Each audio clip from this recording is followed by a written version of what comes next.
Hi folks, Dr. P here, and for this episode of Nuts and Bolts, I'm going to talk about pulling things from a bag versus drawing from a deck in a tabletop game. Now, the pulling from a bag is something that was more or less introduced in Euro-style tabletop games.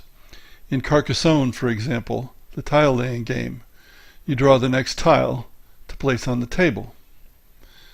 In this simple form, it's no different than drawing a card from the top of a deck.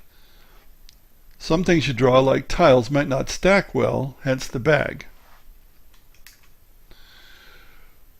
Now, a difference comes when you put something back into a bag because it's easier to shake it than it is to shuffle a deck of cards. It's quicker too. Now, why would you put something back in? Perhaps the tile or other object represents a one-time use, a power that then should become available to other players. Another difference between a bag and a deck of cards is you can put shapes in the bag that really don't stack. For example, plastic figures or wooden cubes.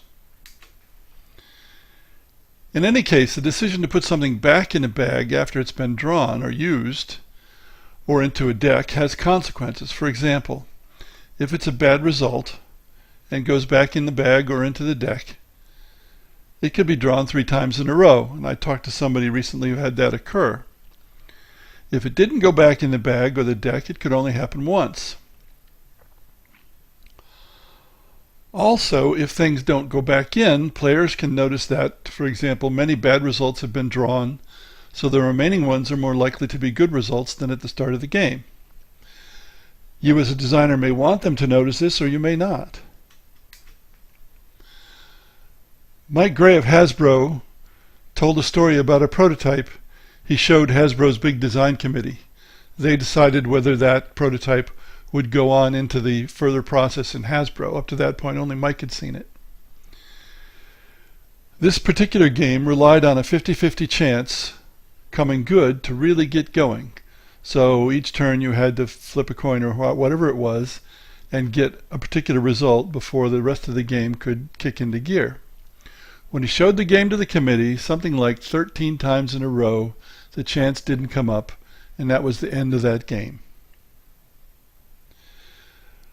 Now, of course, the designer should have anticipated that possibility, even though it's an unlikely possibility. A non-renewed bag would have been a more expensive method than dice, but would have helped save this game, as the no-go bits would be drawn a few times, and then the go bits would be much more likely to be drawn, provided the no-go bits did not get put back in the bag. Now, there are other practical differences between a deck of cards and a bag. If many items are going to go back into the draw location, the bag is better because cards aren't so easy to shuffle again and again and again.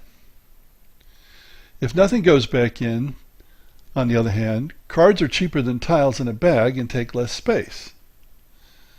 Of course, you could use little cardboard chits in a cup to save costs, and that's done in some war games, but not in Euro-style games generally. Bags are more accessible than a draw deck if you're playing around a large table, because players can pass the bag. They don't have to reach into the center of the table to the draw deck. Bags are fashionable, of course, and much more noticeable than a deck of cards. But cards may have more scope for artwork.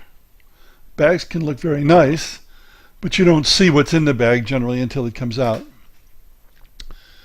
As I was describing these differences to my wife, she came up with an idea for using a bag in a party game where cards simply would not work. So now I have a reason to use a bag. Thanks for listening.